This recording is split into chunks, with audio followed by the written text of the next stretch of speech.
Hi welcome back to my channel colours of Rani world. This is Rani. So ఈ వీడియోలో ఏం చూస్తున్నారంటే మన ఆంధ్ర స్టైల్లో స్పైసీ చికెన్ ఎట్లా ప్రిపేర్ చేయాలి ఏంటనేది చూస్తున్నారనమాట. సో ఈ విధంగా అయితే చికెన్ అయితే అంతా మంచిగా కడుక్కున్నాను అండ్ అలాగే ఏమైతే కావాలో అన్నీ కట్ చేసి పెట్టుకున్నాను. Like onions and tomato and chilli ఇవన్నీ కట్ చేసి పెట్టుకున్నాను అనమాట.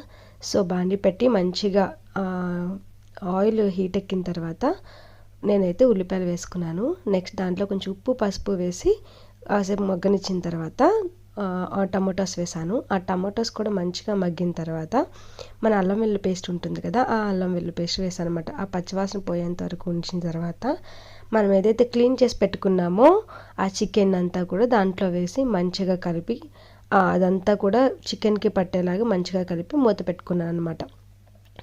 5 minutes మూత పెట్టిన తర్వాత ఓపెన్ చేసి చూస్తే మీకు ఇట్లా కనిపిస్తుంది కుక్ అవుతూ.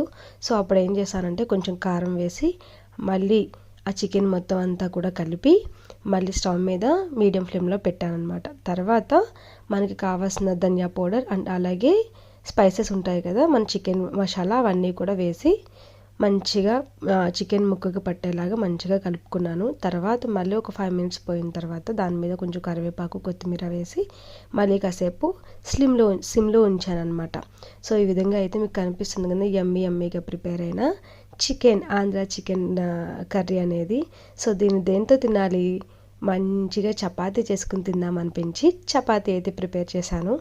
సో మంచిగా మీకు కనిపిస్తున్నాయి కదా సాఫ్ట్ చపాతీకి, ఆ చపాతీలో వేస్తే చాలా అంటే చాలా టేస్టీగా ఉంది. మీరు ట్రై చేయండి.